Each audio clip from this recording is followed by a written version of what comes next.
A lot has happened since the last time I posted a Berserk video. I had no idea that shortly after that time, we would get the tragic news that Kentaro Miura had passed. For almost a year now, the fate of Berserk has been in limbo. So we are incredibly lucky to have Koji Mori stepping up to take over and finish Miura's masterpiece of a story.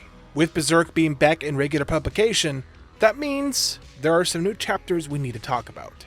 When I posted my Fantasia arc review, I made a point to mention how difficult it would be to talk about many of the characters without the context of a finished arc. And well, I think it's safe to say that after these recent chapters, we are at the end of Fantasia. Oh, and by the way, if you haven't seen my Fantasia arc review, go ahead and watch that video.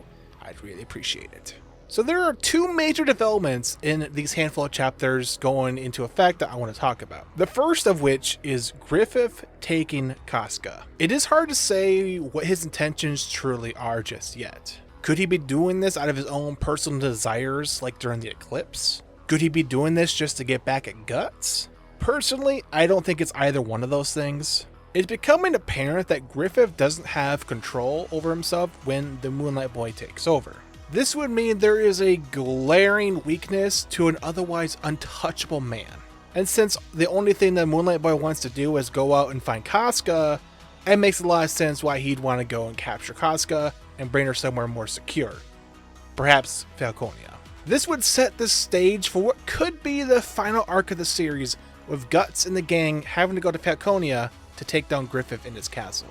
But first, there is another matter we need to deal with, and that is the second major development that we got in these chapters. Guts did not suffer any significant physical damage at the end of Fantasia, which oddly enough is kind of a rare thing to happen to Guts, believe it or not. He did still experience a crushing defeat, however. Try as he might, Guts learned the hard way that his trusty sword was not enough to save Casca. Guts has always been able to rely on his sword. As a child fighting for Gambino, as a mercenary in the Band of the Hawk, as the Black Swordsman hunting down apostles. But in this situation, Guts was completely powerless to stop Griffith. This hit so hard later on the ship when everyone is worried to leave Guts alone, afraid of what he might do to himself. Another important thing to note is that with the destruction of Elheim, many magical creatures cease to exist, like the merfolk and the native elves. Although Puck is alright, so I guess we're doing okay. I don't know how or even if this is going to have any major consequences going forward, but I'm interested to see how things will play out. While it is understandable to be skeptical of the future of Berserk without Kentaro Miura, with what we have gotten in these recent chapters, I think it's safe to say that Berserk is in safe hands.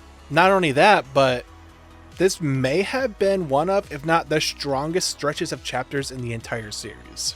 The future of Berserk is bright, and I am ready to see what happens next.